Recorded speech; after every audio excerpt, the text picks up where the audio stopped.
Alrighty. Hey, Noah. We'll see how long this goes. I'm not really sure what's going to happen. Hopefully you like my music.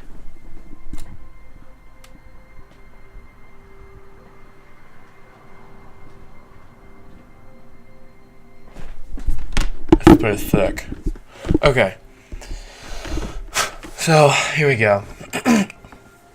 I made some initial things I want to point out, and then aside from that, there are a couple things I want to look at in the video here. So hopefully this helps. We'll see what you can get out of this. Alright, so I'm just going to play it through at full speed to start. No, I'll go to 50% actually. So here's this. I won't comment on the stuff just yet.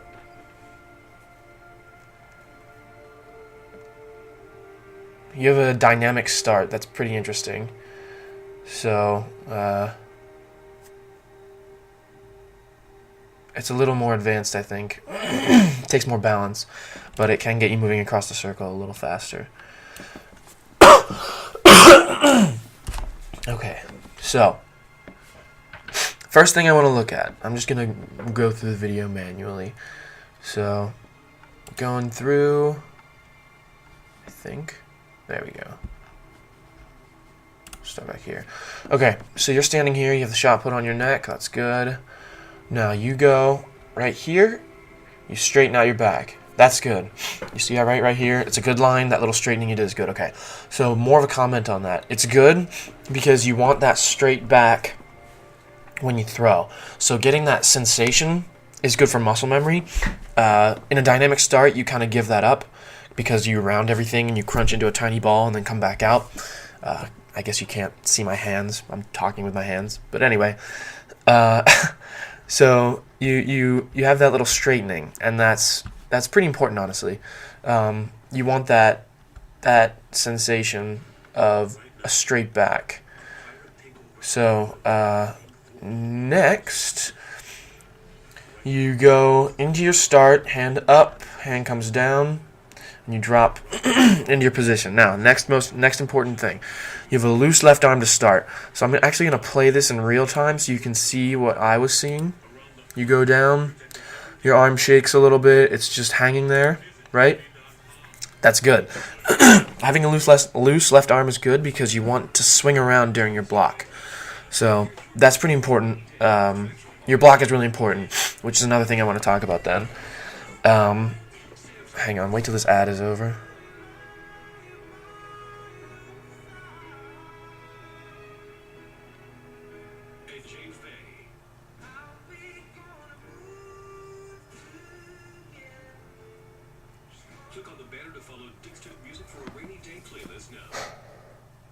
Okay. Now, so the loose left arm is really important. It helps with your block because you want a wide swing to start and then pull it in because of physics. There's a physical concept there. Basically, if the more spread out your center of mass is, when you start rotating, the faster you'll spin when you decrease how spread out it is, and thereby increase your power output, basically. So that's good. Having that loose left arm is good. I drew that line there just because it was fun. Now, watch your left elbow. This is one of the first things that I want to really bring up. It's a really important point. So I'll just let this play and watch it track your elbow. I'm going to go at 25% speed. Watch the elbow tracking. Goes up with your body and then comes back to get you across the circle, and then you throw. So that's not great. In fact, it's not good at all. You're not throwing badly, it's just not a good thing to do. So having that elbow track right there, you see how it swoops up behind you? You're using your elbow to get you across the circle. It's a momentum thing. Like when you jump, you swing your arms up and they help you jump higher. With this, because your elbow and your arm is going to be used later on, you need to keep that back. You need to keep that in front of you, facing the way your head is facing. So basically, you want to set up a whip motion. I wish that I was with you right now to show you this, but basically you want to set up a whip motion. So that your feet are ahead of your hips, are ahead of your shoulders, are ahead of your arms, is ahead of the shot put. So that, like Tigger, hopefully you remember this, like Tigger from Winnie the Pooh, actually, he swirls up into like a spring, basically, and then he uncoils and launches out. That's basically what you're looking for. You want your body to be twisted up in a way that when all of your muscles flex, when your core flexes, when everything straightens out, it sends this shot put launching across the circle, out into your sector. So having that elbow come behind you like that, while you do catch up to it right there, you bring it back across so that you can use it for your block. It's better to keep it behind you and let your glide happen just with your legs. That'll take some more glide practice, but just hold the shot put, or even just without the shot put, a couple times. But I think it's important to do it with the shot put for the sake of strengthening and getting used to the feeling of having the shot put against your neck when you are doing it, because that can throw off your center of balance and all that stuff, as heavy as it is. So anyway, keeping that elbow more in front of you. So like instead of swooshing up like that, keep it out here. Like that. You want it to be straight-ish, but not locked out. So it should just be out in front of you with some bend in your elbow as you spin around for your glide. So that's one of the biggest things, I think. I'm going to skip this song.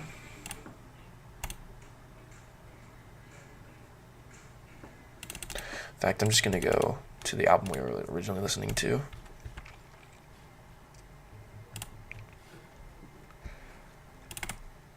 There's a game called Civilization.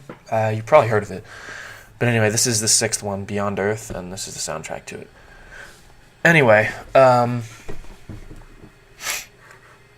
so yeah, aside from the elbow, you do set up the block here, which is good. Actually, you know what? I want to talk about your feet first. Okay, so you're coming off your heel. This is actually a perfect screenshot. You're coming off of your heel right here. That's good. The thing is,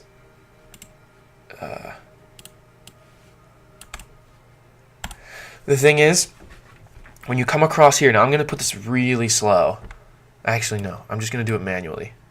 It's even slower then. So you're coming across the circle. You come off your heel right there. You're airborne.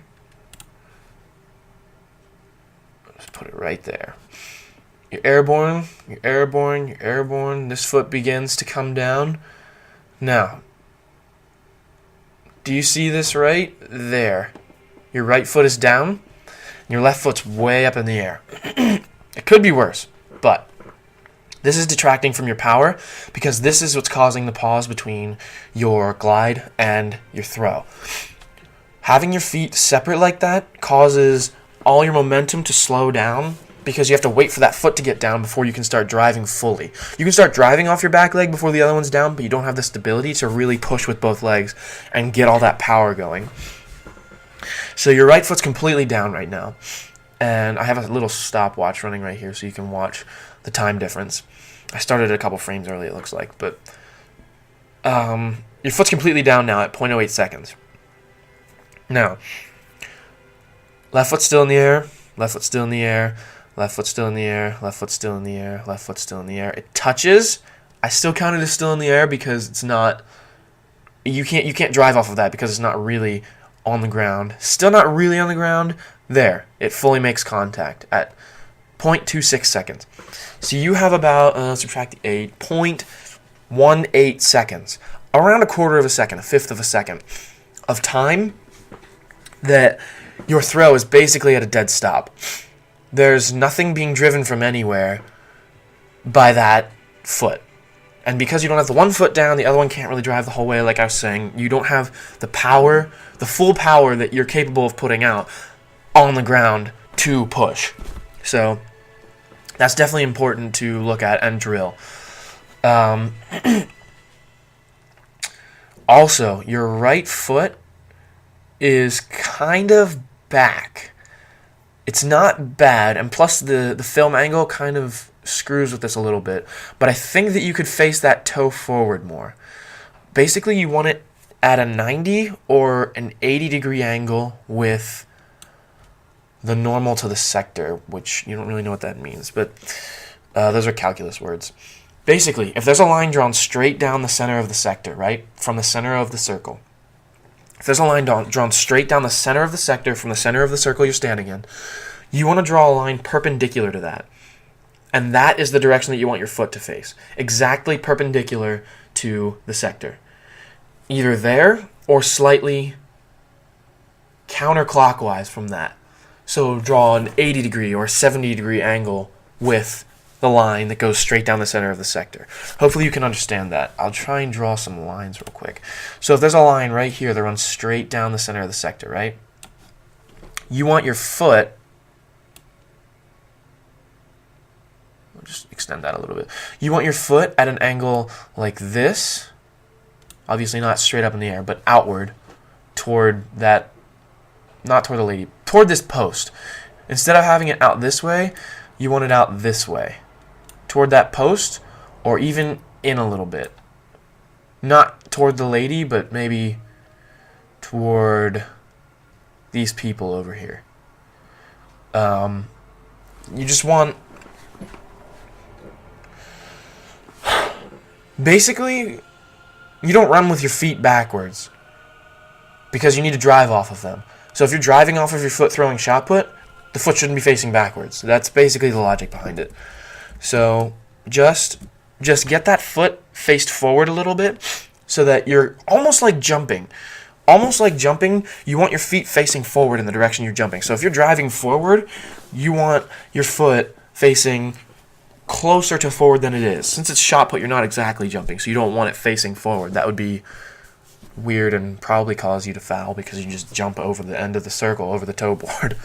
But anyway, just turn that foot in a little bit more, and that'll definitely help with your ability to drive. That'll help with your power. You'll just feel more powerful because everything will be more compact and together. Okay, so next thing. The little timer goes away. Your drive right here with your arm is perfect. Your angle, the angle of your drive is perfect. So right here, it comes up, and now right here is the end of your drive. Boom, boom, boom, right along that line. Doom, doom, right there. That whole thing is perfect. 41 degrees. I measured that at 41 degrees relative to this thing, assuming that I corrected for perspective and all that stuff correctly. It's 41 degrees. That's great.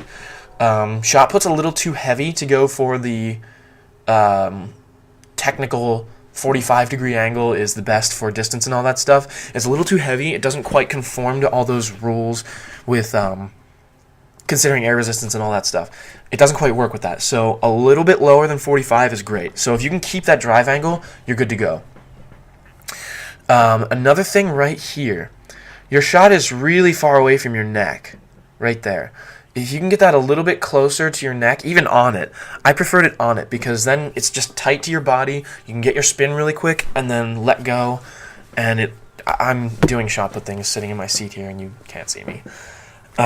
Anyway, if you can get that right up against your neck, that'll allow you to rotate quicker and thereby put more velocity behind the shot put, which makes it go further. Then I want to talk about your block. So you have a long arm right here, which is good. Your arm comes out. Now right here, you're in a good position. Right about here. All this is good. Right here, it starts to break down. Welcome to part 2 of Tyler's analysis of Noah's PR. I ran out of time, so this is part 2. I'm going to have to do it in a couple sections. Hopefully that works out for you. The first one looks to be about 91 megabytes. I rendered it down and everything, and by that I mean I clicked save. I was talking about your arm. Okay, good. So here we have this line and this line. It's about a 90, close. So your arm is long. It's a 90 from our perspective. So I know that your arm is actually not at a 90-degree angle because it's facing away from me. So that's good. You have a long arm right now. You can see it's pretty much straight from your angle. From your angle, it would be pretty much straight with some bend in the elbow. That's perfect. So you're moving forward. It's still long. Right here, like I said, you lose it. So here, here, and here, that's perfect. This is what you're looking for. Right here, though, you need to make a decision to pull this straight back. Now watch. Your arm goes way out, right past that line. So it turns into a block down here, but it's too round. It just spins around. It's like you're throwing, well, even rotationally, you want a stronger block or a sharper block. So you are blocking. Your arm comes down, your fist goes, your elbow comes in, and it's opposite your shot put arm, which is the whole point. This left arm becomes an opposite driving force for your right arm. So basically, you want to think of your body, or not you want to, but you could think of your body as like a plank of wood. On one side is the shot put, on the other side is nothing. You drive down the one side, the shot put goes flying up on the other side. So if this is the plank of wood, this is where the shot put's resting, right here. And you drive this side down this way, and this side goes flying up, and the shot put goes flying with it. So that's the idea. That's what you're looking for.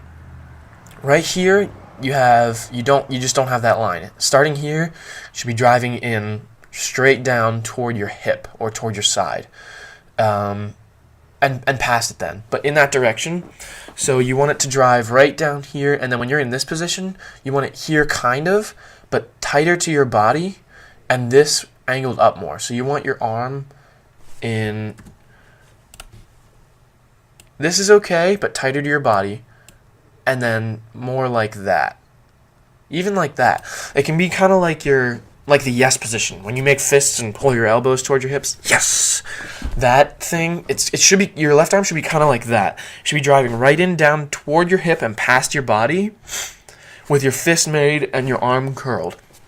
Because what you're doing is, again, decreasing what's called your moment of inertia, which is basically a function of speed of rotation as related to how far out from the axis of rotation your center of mass is, or how far out your center of mass is spread. So basically, the further out your limbs are, because your body doesn't really move as in regards to your center of motion, because it's where most of your mass is. But the further out your limbs are, the wider your center of mass is, and the more difficult it is to turn your body.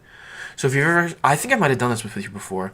If you're sitting in an office chair and you like stick your feet out, and someone spins you around, when you pull your feet in, you move faster, because you start spinning faster because your moment of inertia has decreased, and so your angular velocity, i.e. your spinning speed, has to increase to account for that, because there's a thing called conservation of angular momentum. So your angular momentum, i.e. how much, what can I call this? How much energy is within your spinning motion is a constant value. So, and you get that value from moment of inertia times angular velocity. So if I have 2 times 2 equals 4. No, that won't work. I need, let's say I have 4 times 4 is 16. You have a value of 4 in your moment of inertia and a value of 4 in your angular velocity. I'm not using units because these are wrong values, but 4 times 4 is 16. Now, if your moment of inertia decreases by bringing your arms in tighter to your body, say it decreases to 2, in order to maintain the value of 16 of your angular momentum, your angular velocity has to increase to 8. So 2 times 8 is 16. So that's doubling your speed by having your moment of inertia, cutting in half your moment of inertia. So that's really, really important to this whole, to shot put. That's well, actually to all throwing events. That's kind of what it's about. Javelin a little less. But both discus and shot put definitely require this concept. So if you can bring that arm in much tighter, really bring it in and hard. Drive it down hard as if you're trying to... They always said elbow the midget. So if there's a little guy standing here and his head is right here... Whoa, that's a big head. Say his head's right here. Right next to your hip. You want to elbow him right in the face. Bring your elbow down right into his face as hard as you can, as quick as you can, right against your body, tight there. And then that will, with the plank analogy, drive your shot put out much faster. So, think about that. Your block comes around about here, elbow the midget. Bring it in, elbow the midget. So here your elbow is elbowing the midget, I guess, but it's a little late. Your block is too round to really develop that velocity. Okay. Another thing in this section. Next thing, moving on.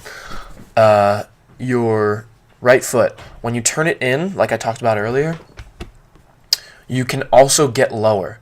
So squatting with your feet out like that is a little awkward, but if you can stay lower, so when you come through your block, you should be near this position until you get to here. You're basically standing up already.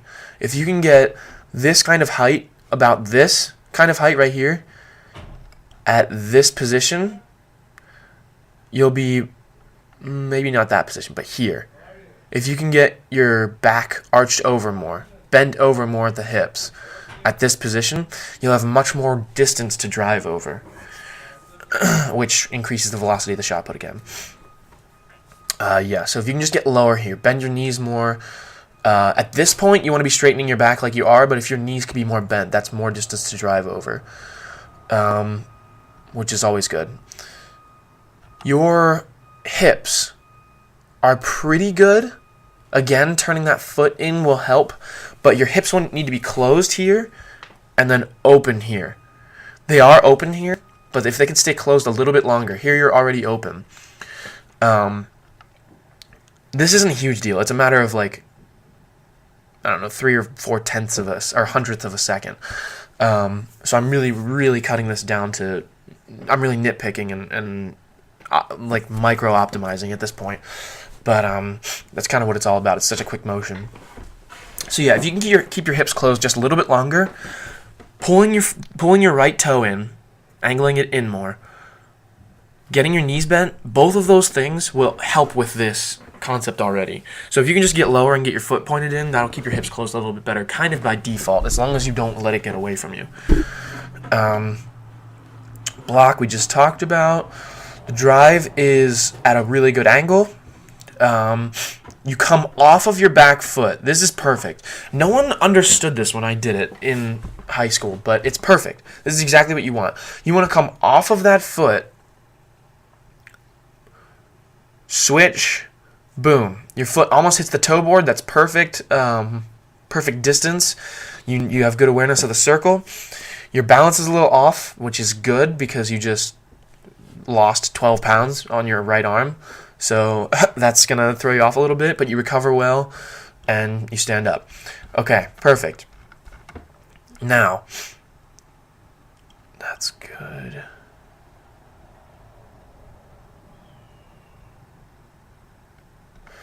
Yeah, okay, so talking a little bit, remember how I said about getting your shot put close to your neck? Is that a hawk? I think there's a hawk screaming outside. That's so cool. We don't get that at home, but it happens here all the time. That's why we have mountain hawks, I guess, but it's really awesome. Anyway, okay, so getting your shot put closer to your neck. That's going to help with getting you more getting your power output to be within a smaller time frame, which is good because it, again, increases the velocity, etc. So if you can get that against your neck more, your head won't be pulling away from it. So from right here, your head starts to pull away from the shot put because your shoulder's getting ahead of your arm. Now that's okay, but and in fact it's good. But right here, your head shouldn't be this far away from the shot put. Just a couple inches at this point. You look like you're maybe 6-8 inches away. I might be exaggerating, or it might just be the angle that makes it look that way. It might be better than I think it is, but just look at that then on your own time and see what you think. Yeah. Okay, so I have about 4 minutes left in this recording. So the last thing I'm pretty sure that I want to hit. All this is good. You come down. Yes. Okay, the last thing I want to hit. This is a huge no-no. Do you see this? All right. Come around, come around. All right. What's going on? Huh? What are you doing? What are you doing? What are you doing? What are you doing? What are you doing, kid? What are you doing? Why are you watching? Don't be watching. You don't need to see where it goes. All this right here doesn't change where the shot put flies for any better. In fact, it's likely that it changes it for the worse. I don't have any evidence to back this up, but I'm pretty sure that if your mind knows that you're going to turn and watch it as it flies, it's just going to slow down your rotation. So, very important, don't do this. Do not, right here, you have good head rotation. It's turning at the same speed as the shot's leaving your hand. Right there it stops. You see that? Your head's in the same position between those two frames. Already, before you've even released the shot, your head is beginning the motion to turn right and watch the shot put. There, it stays pretty much the same. There, it stays the same. It's the same. It's the same. All your muscles are pulling, but all the muscles on the right side of your head are pulling your head to the right because even though your eyes are closed and you're going, ugh, you're already trying to look at the shot put. So right here, you get in the weirdest position I've ever seen, which probably is just because it's in slow motion. But right here, you look like an alien. Like, what is that? Your head's like not attached to your shoulders. Anyway, do not watch the shot put.